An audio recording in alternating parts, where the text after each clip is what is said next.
Hello दोस्तों, स्वागत है आप सभी का अपने यूट्यूब चैनल जीके विथ कमल सरोवर में। दोस्तों, आज इस वीडियो में हम लोग लूसेंट की बुक से भूगोल के संपूर्ण तथ्य को कवर करेंगे। तो दोस्तों, आप लोग किसी भी वन डे एग्जाम की तैयारी कर रहे हैं तो वीडियो आप लोग जरूर देखिएगा। तो चलिए दोस्तों, स्टार्ट करते हैं आज का टॉपिक। सर्वप्रथम भूगोल शब्द का प्रयोग इरेटोस्थेनीज ने किया था। यह एक ग्रीक विद्वान थे। यह ग्रीक भाषा के दो मूल जियो मतलब पृथ्वी, ग्राफोस मतलब वर्णन से प्राप्त किया गया है। दोनों को एक साथ रखने पर इसका अर्थ बनता है पृथ्वी का वर्णन। भूगोल के नामकरण एवं इस विषय को प्राथमिक स्तर पर व्यवस्थित स्वरूप प्रदान करने का श्रेय यूनान के निवासियों को जाता है।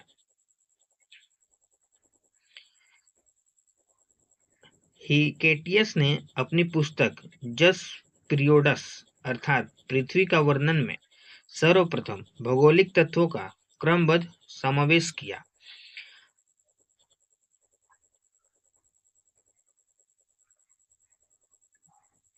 अध्ययन के लिए स्वतंत्र विषय के रूप में भूगोल को 19वीं शताब्दी में ही मान्यता मिली।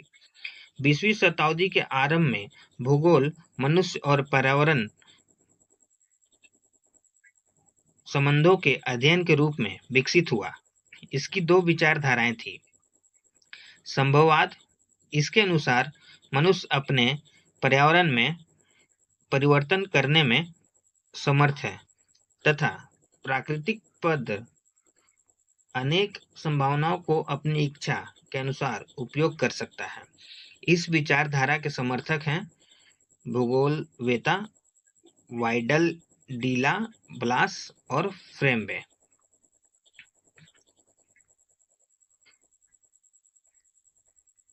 दूसरा है निश्चयवाद। इसके अनुसार मनुष्य सारे काम पर्यावरण द्वारा निर्धारित होते हैं, अतः मनुष्य को स्वेच्छापूर्वक कुछ करने की स्वतंत्रता कम है। इस विचारधारा के प्रमुख समर्थक हैं भूगोलवेत्ता रिटर रैटजेल। नवीन निश्चयवाद का संस्थापक है एलन सेम्पुल और हंटिंगटन। दोस्तों, यहाँ पर कुछ है। भूगोल के जनक किसे कहते हैं? हिकेटियस। वर्तमान भूगोल का जनक कौन है? अलेक्जेंडर वान हम्बोल्ट। व्यवस्थित भूगोल का जनक कौन है? इरेटोस्थेनीज। भौतिक भूगोल का जनक कौन है? पोलिडोनियम। सांस्कृतिक भूगोल का जनक कौन है? कार्ल ओ सावर। गणितज्ञ भूगोल के संस्थापक कौन है? थेल्स व एनेक्सीमिंडर। विश्व ग्लोबल का निर्माता कौन है? मार्टिन वेहम।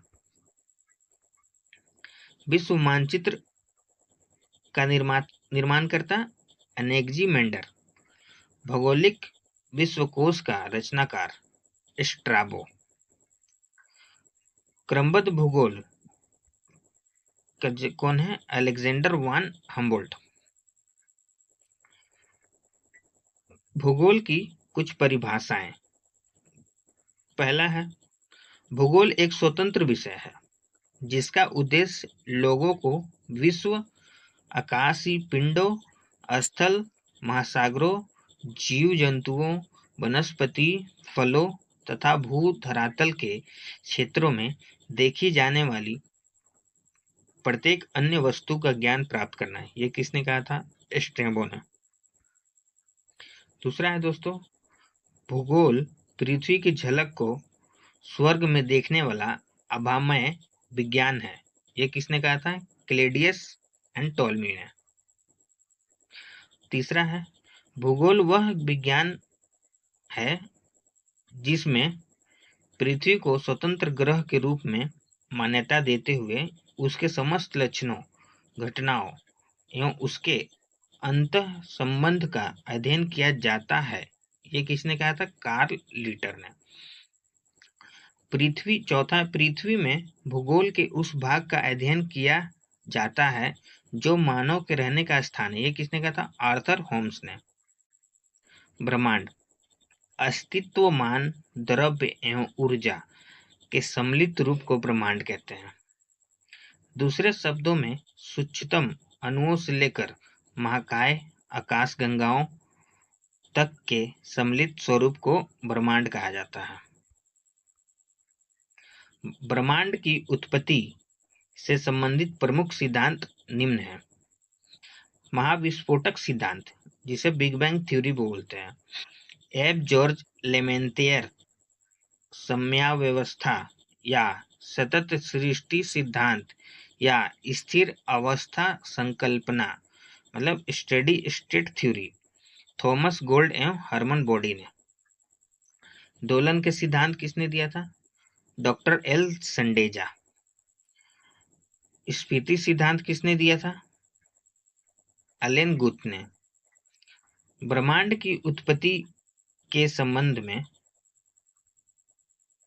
महाविस्फोटक सिद्धांत, बिग बैंग थ्योरी जिसे बोलते हैं, सर्वाधिक मान्य सिद्धांत है।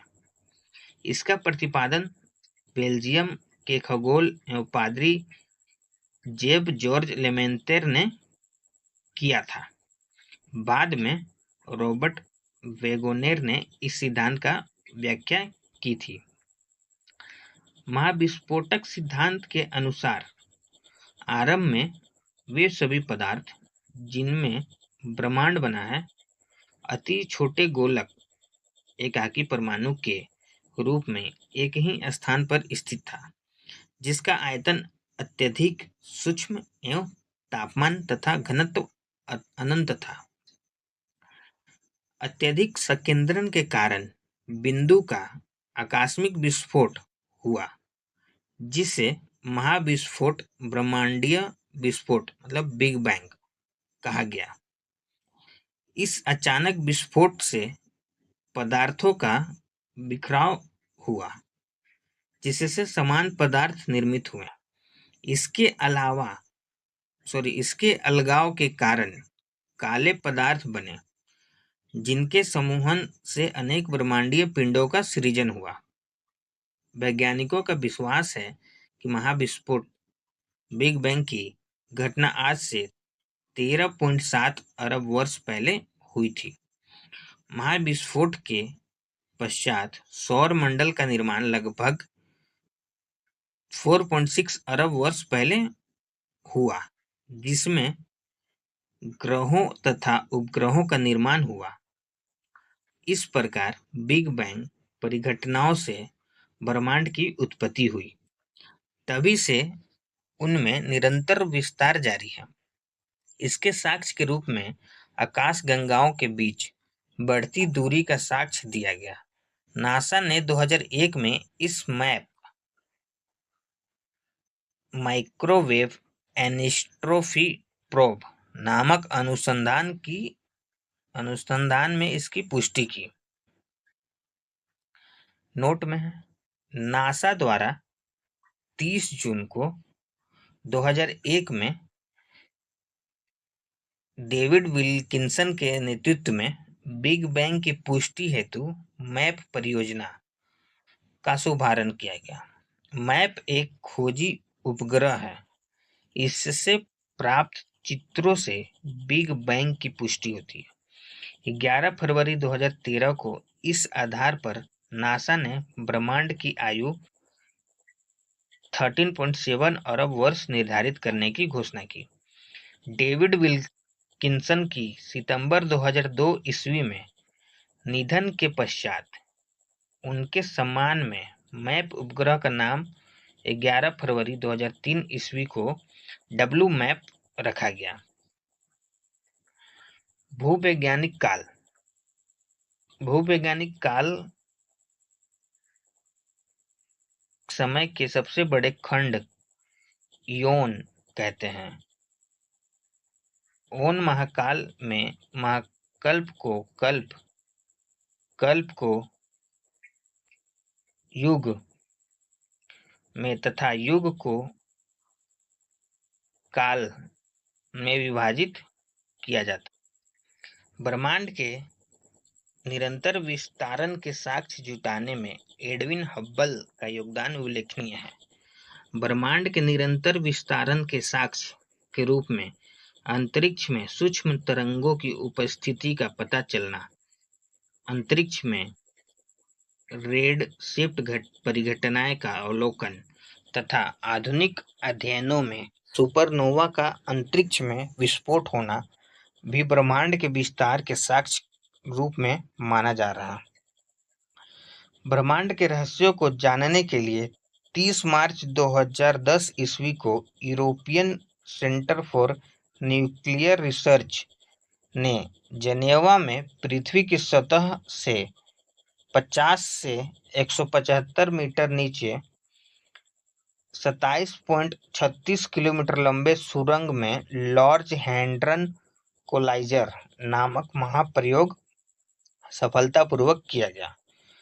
इसमें प्रोटॉन बीमों को लगभग प्रकाश की गति से टकराया गया तथा हिग्स बोसोन के निर्माण का प्रयास किया गया। माना जाता है कि गॉड पार्टिकल के नाम से जाने वाले हिग्स बोसोन में ही ब्रह्मांड के रहस्य छिपे हैं, क्योंकि यह सबसे बेसिक यूनिट माना जाता है। सर्न ने 4 जुलाई 2012 को हिग्स बोसोन से मिलता जुलता सब एटॉमिक पार्टिकल की खोज की।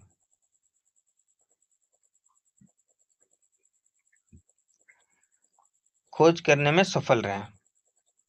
इसमें ब्रह्मांड के रहस्यों को जानने में मदद मिलेगी। ब्रिटिश वैज्ञानिक हिग्स ने 1964 ईस्वी में कॉस्मोलॉजी समझने हेतु गॉड पार्टिकल परमाणविक अवधारणा को पेश किया था, जो भारतीय वैज्ञानिक सत्येंद्र नाथ बोस के बोसोन थ्योरी पर आधारित थी। ब्रह्मांड का व्यास 10⁸ प्रकाश वर्ष है। ब्रह्मांड में अनुमानतः 10 अरब मंदाकिनी मतलब गैलेक्सी है। प्रत्येक मंदाकिनी में अनुमानतः 100 अरब तारे होते हैं। मंदाकिनी तारों का एक ऐसा समूह है जो धुंधला सा दिखाई पड़ता है तथा जो तारा निर्माण प्रक्रिया की शुरुआत का गैसपुंज है, मंदाकिनी कहलाता है। हमारी पृथ्वी की अपनी एक मंदाकिनी है जिसे दुग्ध मेखला या आकाश गंगा मिल्की वे कहते हैं। अब तक ज्ञात इस मंदाकिनी का 80% भाग सर्पिला स्पाइरल है। इस मंदाकिनी को सबसे पहले गैलीलियो ने देखा था। आकाश गंगा की सबसे नजदीकी मंदाकिनी को देवयानी नाम दिया गया। नवीनतम ज्ञात मंदाकिनी डवार्ड मंदाकिनी निहारिका। यह एक ब्रह्मांडीय नर्सरी है जो तारों का जन्म होता है। निहारिका में धूल और गैसों का बादल होता है। सभी तारों का जन्म निहारिका में होता है। सिर्फ कुछ दुर्लभ अवसरों को छोड़कर, जिसमें 2 न्यूट्रॉन तारे एक श्याम वीवर। वैसे भी न्यूट्रॉन तारे श्याम वीवर मृत तारे माने जाते हैं। यहाँ पाए जाने वाले गैसों में हाइड्रोजन गैस, हीलियम गैस, अन्य आयनीकृत प्लाज्मा गैस होती है। निहारिका 2 अलग अलग कारणों से बनती है।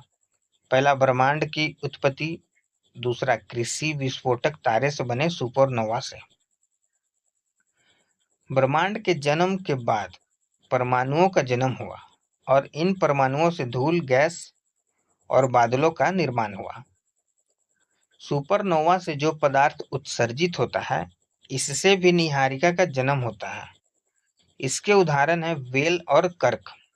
निहारिका की उत्पत्ति ब्रह्मांड के जन्म और सुपरनोवा के मिश्रण से भी हो सकता है।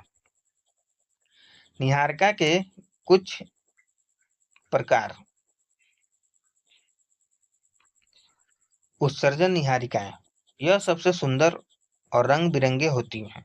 ये बन रहे तारों से प्रकाशित होती है। उदाहरण चील व झील निहारिका।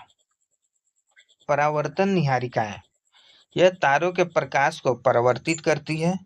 ये तारे या तो निहारिका के अंदर होते हैं या पास में होते हैं। उदाहरण है प्लेइडेस निहारिका, श्याम निहारिका। ये अपने पीछे से आने वाली प्रकाश को एक दीवार की तरह रोक देती है। यही कारण है कि हम अपनी आकाशगंगाएं में बहुत दूर तक नहीं देख पाते। ग्रहीय निहारिकाएं, इसका निर्माण उस वक्त होता है जब एक समान तारा एक लाल दानव तारे से बदलकर अपने बाहरी तहों को उत्सर्जित कर देता है। इसी वजह से इनका आकार गोल होता है। ओरियन नेबुला हमारी आकाशगंगाएं के सबसे शीतल और चमकीले तारों का समूह है। तारों के बारे में विस्तृत जानकारी के लिए भौतिक का अध्ययन ब्रह्मांड देखें। सौरमंडल, सूर्य के चारों ओर चक्कर लगाने वाले विभिन्न ग्रहों, क्षुद्र ग्रहों, धूमकेतुओं, उल्काओं तथा अन्य आकाशीय पिंडों के समूह को सौरमंडल कहते हैं। सौरमंडल में सूर्य का प्रभुत्व है क्योंकि सौरमंडल निकाय के द्रव्य का लगभग 99.999 द्रव्य सूर्य में निहित है। सौरमंडल के समस्त ऊर्जा का स्रोत भी सूर्य ही है। प्लेनेमस सौरमंडल से बाहर बिल्कुल एक जैसे दिखने वाले जुड़वा पिंडों का एक समूह है। सूर्य सूर्य सौरमंडल का प्रधान है। यह हमारी मंदाकिनी दूध मेखला के केंद्र से लगभग 30,000 प्रकाश वर्ष की दूरी पर एक कोने में स्थित है। यह दूध मेखला मंदाकिनी के केंद्र के चारों ओर 250 किलोमीटर प्रति सेकंड की गति से परिक्रमा कर रहा है। इसका परिक्रमण काल दूध मेखला के केंद्र के चारों ओर एक बार घूमने में लगा समय 25 करोड़ मतलब 250 मिलियन वर्ष है, जिससे ब्रह्मांड वर्ष कोस्मोस ईयर कहते हैं। सूर्य अपने अक्ष पर पूर्व से पश्चिम की ओर घूमता है। इसका मध्य भाग 25 दिनों में व ध्रुवीय भाग 35 दिनों में एक घूर्णन करता है। सूर्य एक गैसीय गोला है जिसमें हाइड्रोजन 71%, हीलियम 26.5% एवं अन्य तत्व 2.5% होता है। सूर्य का केंद्रीय भाग क्रोड कहलाता है, जिसका ताप 1:1.5 इंटू 10 का पावर 7 डिग्री सेल्सियस होता है तथा सूर्य के बाहरी सतह का तापमान 6000 डिग्री सेल्सियस है। हैंस बेथ ने बताया कि 10 का पावर 7 डिग्री सेल्सियस ताप पर सूर्य के केंद्र पर 4 हाइड्रोजन नाभिक मिलकर एक हीलियम नाभिक का निर्माण करता है। अर्थात सूर्य के केंद्र पर नाभिक संलयन होता है जो सूर्य की ऊर्जा का स्रोत है। सूर्य की दीप्तिमान सतह को प्रकाश मंडल कहते हैं। प्रकाश मंडल के किनारे प्रकाशमान नहीं होते क्योंकि सूर्य का वायुमंडल प्रकाश का अवशोषण कर लेता है। इससे वर्णमंडल कहते हैं। यह लाल रंग का होता है।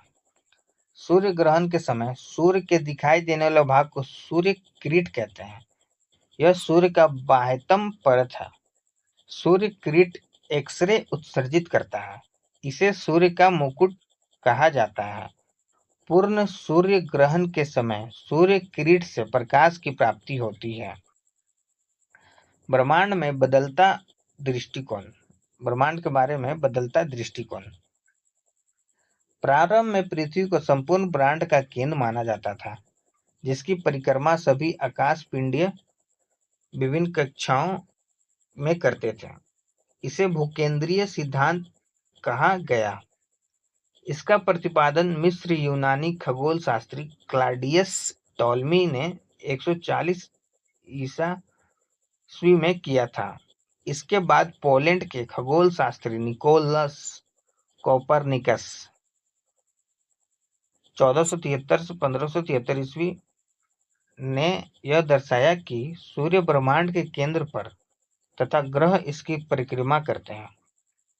अतः सूर्य विश्व या ब्रह्मांड का केंद्र बन गया। इसे सूर्य केंद्रीय सिद्धांत कहा गया। 16वीं शताब्दी में टाइको ब्रे ने के सहायक जोहानेस केपलर ने ग्रहीय कक्षाओं के नियमों की खोज की, परंतु इसमें भी सूर्य को ब्रह्मांड का केंद्र माना गया। 20वीं शताब्दी के आरंभ में जाकर मंदाकिनी दूधमेखला की तस्वीर स्पष्ट हुई। सूर्य को इस मंदाकिनी के एक सिरे पर अवस्थित पाया गया। इस प्रकार सूर्य को ब्रह्मांड के केंद्र पर होने का गौरव समाप्त हो गया। नोट: केपलर ने सिद्ध किया कि सूर्य के चारों ओर प्रत्येक नक्षत्र का मार्ग दीर्घवृत्ताकार है। सूर्य की उम्र 5 मिलियन वर्ष है। भविष्य में सूर्य द्वारा ऊर्जा देते रहने का समय 10⁻11 वर्ष है। सूर्य के प्रकाश को पृथ्वी तक पहुंचने में 8 मिनट 16.6 सेकेंड का समय लगता है। सौर ज्वाला को उत्तरी ध्रुव पर ऑरोरा बोरियालिस और दक्षिणी ध्रुव पर ऑरोरा ऑस्ट्रेलिस कहते हैं। सूर्य के धब्बे का तापमान आसपास के तापमान से 1500 डिग्री सेल्सियस कम होता है। सूर्य को धब्बे का एक पूरा चक्र 22 वर्ष का होता है। पहले 11 वर्षों तक यह धब्बा बढ़ता है और बाद में 11 वर्षों तक यह धब्बा घटता है। जब सूर्य की सतह पर धब्बा दिखलाई पड़ता है, उस समय पृथ्वी पर चुंबकीय झंझावात उत्पन्न होते हैं। इससे चुंबकीय सुई की दिशा बदल जाती है एवं रेडियो, टेलीविजन, बिजली चलित मशीन आदि में गड़बड़ी उत्पन्न हो जाती है। सूर्य का व्यास 13,92,000 किलोमीटर है, जो पृथ्वी के व्यास का लगभग 110 गुना है। सूर्य हमारी पृथ्वी से 13 लाख गुना बड़ा है और पृथ्वी को सूर्य ताप का 2 अरबवां भाग मिलता है। नोट: मध्य रात्रि सूर्य का अर्थ है सूर्य का ध्रुवीय वृत्त में देर तक चमकना। मध्य रात्रि का सूर्य आर्कटिक क्षेत्र में दिखाई देता है। सौर मंडल के पिंड। अंतर्राष्ट्रीय खगोल शास्त्री संघ की प्राग सम्मेलन 2006 के अनुसार सौर मंडल में मौजूद पिंडों को निम्नलिखित 3 श्रेणियों में बांटा गया है। परंपरागत ग्रह: बुध, शुक्र, पृथ्वी, मंगल, बृहस्पति, शनि, अरुण एवं वरुण। बौने ग्रह में है प्लूटो, चेरॉन, सेरस, 2003 यूवी 313। लघु सौर मंडलीय पिंड में धूमकेतु, उपग्रह व अन्य छोटे खगोल पिंड। ग्रह वे खगोलीय पिंड हैं जो निम्न शर्तों को पूरा करते हैं। पहला, जो सूर्य के चारों ओर परिक्रमा करता है। दूसरा, उसमें पर्याप्त गुरुत्वाकर्षण बल हो जिसे वह गोल स्वरूप ग्रहण कर सके। तीसरा, उसके आसपास का क्षेत्र साफ हो, यानी आसपास अन्य खगोलीय पिंडों की भीड़-भाड़ ना हो। ग्रहों की उपयुक्त परिभाषा INU की प्राग सम्मेलन में तय की गई। ग्रह की इस परिभाषा के आधार पर यम मतलब प्लूटो को ग्रह की श्रेणी से निकाल दिया गया। फलस्वरूप परंपरागत ग्रहों की संख्या 9 से 8 रह गई। यम को बौने ग्रह की श्रेणी में रखा गया है। ग्रहों को 2 भागों में विभाजित किया गया है: पार्थिव या आंतरिक ग्रह। बुध, शुक्र, पृथ्वी एवं मंगल को पार्थिव ग्रह कहा जाता है क्योंकि ये पृथ्वी के सदृश होते हैं। सूर्य व क्षुद्र ग्रहों की पट्टी के बीच स्थित है, इसलिए इसे आंतरिक या भीतरी ग्रह भी कहते हैं। ये सूर्य के बहुत निकट है। ये चट्टानों से बने हैं। बृहस्पति या बाह्य ग्रह। बृहस्पति, शनि, अरुण, वरुण को बृहस्पतीय ग्रह कहा जाता है। ये सूर्य से बहुत दूर हैं तथा बहुत बड़े आकार के हैं। ये गैस और तरल पदार्थ से बने हैं। मंगल, बुध, बृहस्पति, शुक्र, शनि, इन 5 ग्रहों को नंगी आंखों से देखा जा सकता है। आकार के अनुसार ग्रहों का क्रम घटते क्रम में बृहस्पति, शनि, वरुण, पृथ्वी, शुक्र, मंगल, बुध, अर्थात सबसे बड़ा ग्रह बृहस्पति और सबसे छोटा ग्रह बुध है। घनत्व के अनुसार ग्रहों का क्रम बढ़ते क्रम में शनि, अरुण, बृहस्पति, नेपच्यून, मंगल, शुक्र, बुध एवं पृथ्वी, अर्थात सबसे कम घनत्व शनि का है और सबसे अधिक घनत्व पृथ्वी का है। सूर्य से दूरी के अनुसार ग्रहों का क्रम बुध, शुक्र, पृथ्वी, मंगल, बृहस्पति, शनि, अरुण एवं वरुण, यानी सूर्य के सबसे निकट ग्रह बुध और सबसे दूर स्थित ग्रह वरुण है। द्रव्यमान के अनुसार ग्रहों का क्रम बुध, मंगल, शुक्र, पृथ्वी, अरुण, वरुण, शनि, बृहस्पति, यानी न्यूनतम द्रव्यमान वाला ग्रह बुध एवं अधिकतम द्रव्यमान वाला ग्रह बृहस्पति है।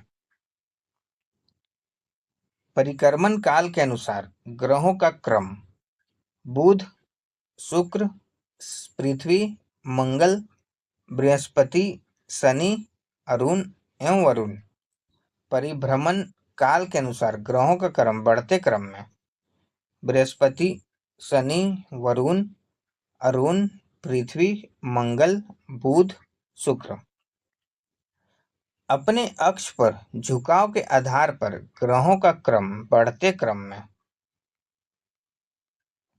बृहस्पति, पृथ्वी, मंगल, शनि, वरुण, अरुण। शुक्र एवं अरुण को छोड़कर अन्य सभी ग्रहों का घूर्णन एवं परिक्रमण की दिशा एक ही है। शुक्र एवं अरुण के घूर्णन की दिशा पूर्व से पश्चिम है, जबकि अन्य सभी ग्रहों के घूर्णन की दिशा पश्चिम से पूर्व है। बुध, यह सूर्य का सबसे नजदीकी ग्रह है, जो सूर्य निकलने के 2 घंटा पहले दिखाई देता है। सबसे छोटा व सबसे हल्का ग्रह है। इसके पास कोई उपग्रह नहीं है।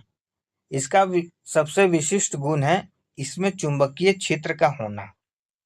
यह सूर्य की परिक्रमा सबसे कम समय में पूरी करता है, अर्थात सौर मंडल का सर्वाधिक कक्षीय गति वाला ग्रह है।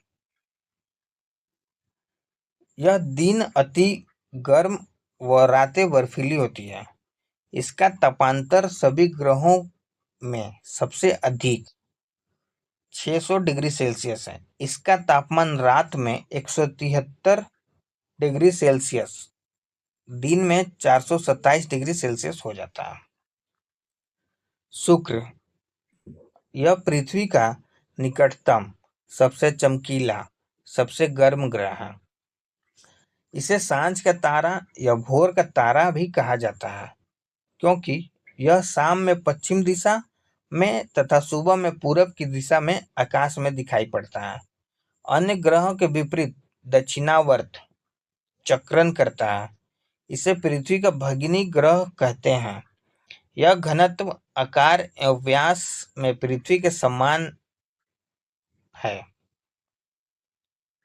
यह पृथ्वी के सबसे निकट स्थित ग्रह है। इसके पास कोई उपग्रह नहीं है।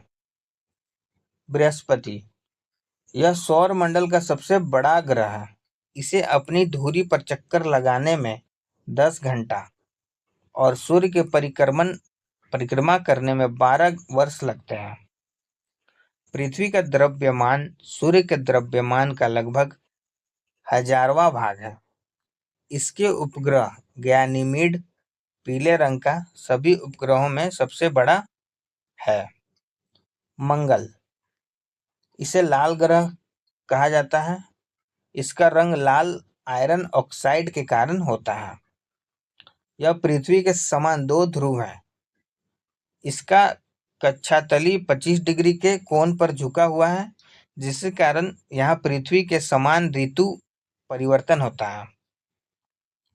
इसके दिन का मान एवं अक्ष का झुकाव पृथ्वी के समान है। यह अपनी धुरी पर 24 घंटे में एक बार पूरा चक्कर लगाता है। इसके दो उपग्रह फेबोस और डिमोस हैं। सूर्य की परिक्रमण करने में इसे 687 दिन लगते हैं। सौर मंडल का सबसे बड़ा ज्वालामुखी ओलिपस मेसी एवं सौर मंडल का सबसे ऊंचा पर्वत निक्स ओलंपिया, जो माउंट एवरेस्ट से 3 गुना ऊंचा है, इसी ग्रह पे स्थित है। शनि, यह आकार में दूसरा सबसे बड़ा ग्रह है। यह मुख्यतः दो हल्के गैस हाइड्रोजन एवं हीलियम से बना हुआ है। इसकी विशेषता है इसके तल के चारों ओर वलय का होना, मतलब मोटी प्रकाश वाली कुंडली। वलय की संख्या 7 है।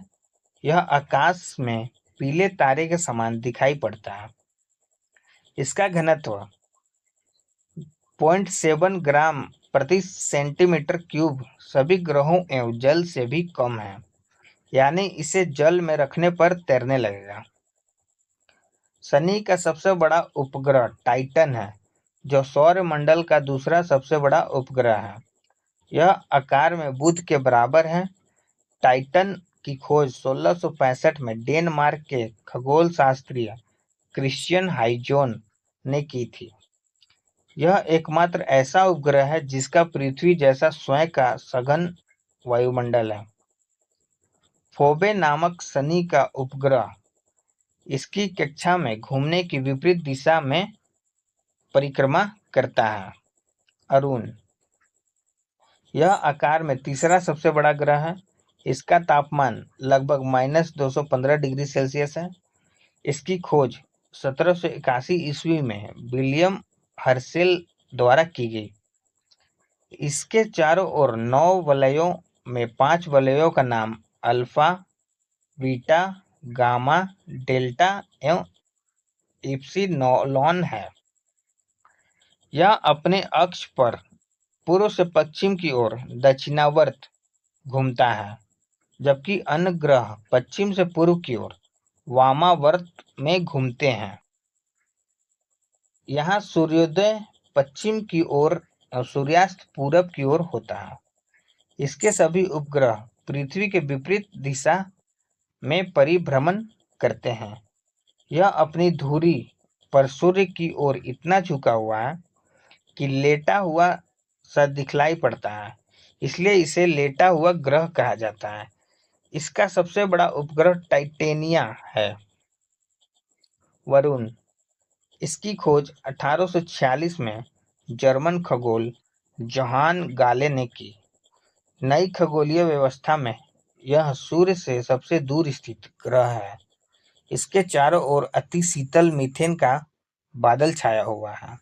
इसके उपग्रहों में टाइटन प्रमुख है। पृथ्वी, पृथ्वी आकार में 5वें सबसे बड़ा ग्रह है। पृथ्वी का अक्ष उसके कक्षा तल पर बने लंब से 23.5 डिग्री झुका हुआ है। दूसरे शब्दों में पृथ्वी का अक्ष पृथ्वी की कक्षा तल से 66.5 डिग्री का कोण बनाता है। यह सौर मंडल का एकमात्र ग्रह है जिस पर जीवन है। इसका घनत्व सभी ग्रहों में सबसे अधिक है। इसका एकमात्र उपग्रह चंद्रमा और औसत व्यास 12,742 किलोमीटर है।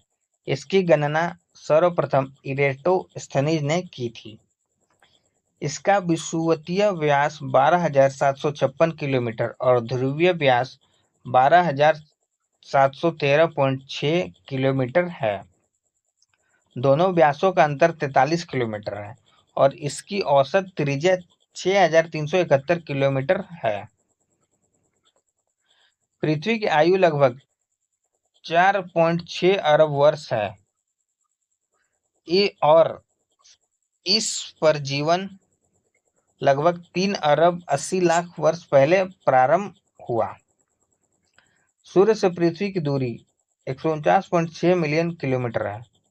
अपने अक्ष पर पश्चिम से पूर्व 1610 किलोमीटर प्रति घंटा की चाल से 23 घंटा 56 मिनट और 4 सेकंड में एक पूरा चक्कर लगाती है। पृथ्वी की इस गति को घूर्णन या दैनिक गति कहते हैं। इस गति से दिन और रात होते हैं। पृथ्वी को सूर्य की एक परिक्रमा पूरी करने में 365 दिन 5 घंटे 48 मिनट 46 सेकंड लगभग 365 दिन 6 घंटे का समय लगता है। इस समयावधि के दौरान परिक्रमा पूरी करने में पृथ्वी का माध्य वेग लगभग 30 किलोमीटर प्रति सेकंड होता है। सूर्य के चतुर्दिक पृथ्वी के इस परिक्रमा को पृथ्वी की वार्षिक गति अथवा परिक्रमण कहते हैं। पृथ्वी को सूर्य की एक परिक्रमा करने में लगे समय को सौर वर्ष कहा जाता है। प्रत्येक सौर वर्ष कैलेंडर वर्ष से लगभग 6 घंटा बढ़ जाता है। हर चौथे वर्ष में लीप वर्ष बनाकर समायोजित किया जाता है। लीप वर्ष 366 दिन का होता है, जिसके कारण फरवरी माह में 28 के स्थान पर 29 दिन होते हैं। पृथ्वी पर ऋतु परिवर्तन इसकी अक्ष पर झुके होने के कारण व सूर्य के सापेक्ष इसकी स्थिति में परिवर्तन यानी वार्षिक गति के कारण होती है। वार्षिक गति के कारण ही पृथ्वी पर दिन रात छोटा आकार एवं बनावट की दृष्टि से पृथ्वी शुक्र के समान है। जल की उपस्थिति के कारण इसे नीला ग्रह भी कहा जाता है।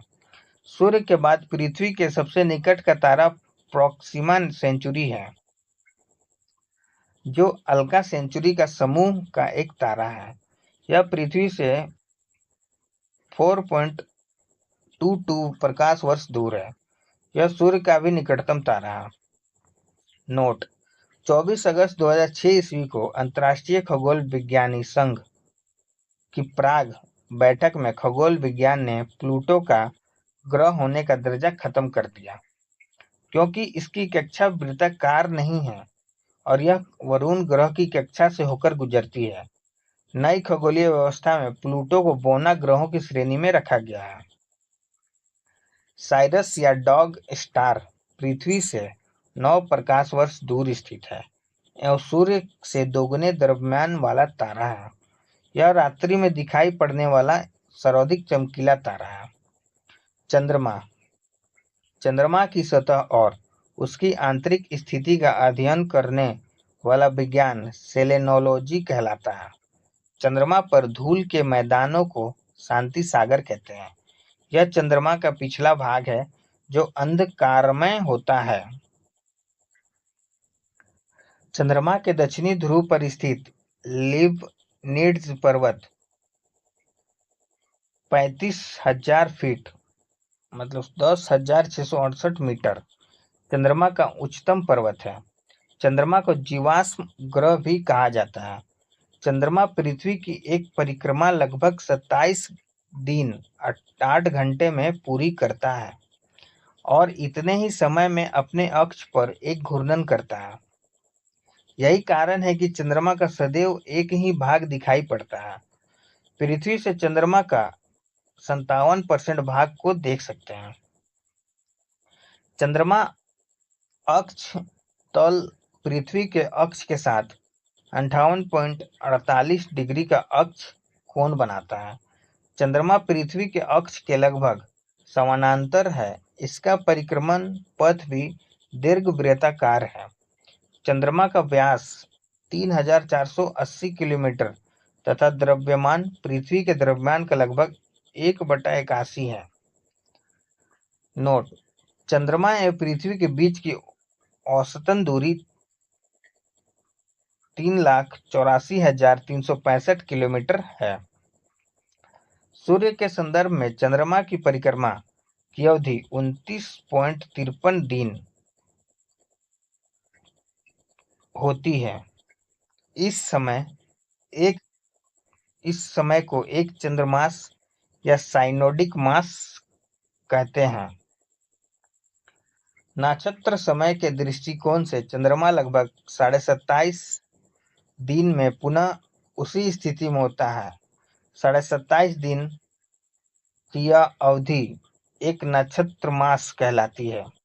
ज्वार उठने के लिए अपेक्षित सौर एवं चंद्रमा की शक्तियों का अनुपात 11:5 है।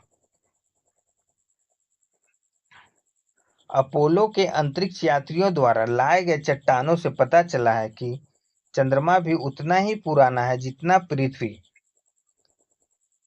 इन चट्टानों में टाइटेनियम अधिक मात्रा में है। सुपरमून। जब चंद्रमा पृथ्वी के सबसे निकट होता है तो उस स्थिति को सुपर मून कहते हैं। इसे पेरिजी फुल मून भी कहते हैं। इसमें चांद 14% ज्यादा बड़ा तथा 30% अधिक चमकीला दिखाई पड़ता है। नोट: सुपर मून शब्द वर्ष 1979 में ज्योतिषी रिचर्ड नॉल के द्वारा किया गया था। लघु सौर मंडलीय पिंड, क्षुद्र ग्रह। मंगल एवं बृहस्पति ग्रह की कक्षाओं के बीच कुछ छोटे छोटे आकाशीय पिंड हैं जो सूर्य की परिक्रमा कर रहे हैं, उसे क्षुद्र ग्रह कहते हैं। खगोल शास्त्रियों के अनुसार ग्रहों के विस्फोट के फलस्वरूप टूटे टुकड़ों से क्षुद्र ग्रह का निर्माण हुआ है। क्षुद्र ग्रह जब पृथ्वी से टकराता है तो पृथ्वी के पृष्ठ पर विशाल गर्त लोनार झील महाराष्ट्र बनता है। फोरवेस्टा एकमात्र क्षुद्र ग्रह है जिसे नंगी आंखों से देखा जा सकता है। धूमकेतु। सौर मंडल के छोर पर बहुत ही छोटे छोटे अरबों पिंड विद्यमान हैं जो धूमकेतु या पुच्छल तारे कहलाते हैं। यह गैस एवं धूल का संग्रह है जो आकाश की लंबी चमकदार पूंछ सहित प्रकाश के चमकीले गोलों के रूप में दिखाई देता है। धूमकेतु केवल तभी दिखाई पड़ता है जब वह सूर्य की ओर अग्रसर होता है, क्योंकि सूर्य किरणें इसकी गैस को चमकीला बना देती हैं। धूमकेतु की पूंछ हमेशा सूर्य से दूर होता दिखाई देता है। हेलो नामक धूमकेतु का परिक्रमण काल 76 वर्ष है। यह अंतिम बार 1986 में दिखाई दिया था। अगली बार यह 2062 में दिखाई देगा। धूमकेतु हमेशा के लिए टिकाऊ नहीं होते, फिर भी प्रत्येक धूमकेतु के लौटने का समय निश्चित होता है। उल्का। उल्काएं प्रकाश की चमकीली धारी के रूप में दिखते हैं जो प्रकाश के क्षण भर के लिए दमकती हैं और लुप्त हो जाती हैं। उल्काएं क्षुद्र ग्रह के टुकड़ों एवं धूमकेतुओं द्वारा पीछे छोड़े गए धूल के कण होते हैं। तो दोस्तों आज यहीं तक रहने देते हैं, कल इसके बाद से देखा जाएगा। धन्यवाद।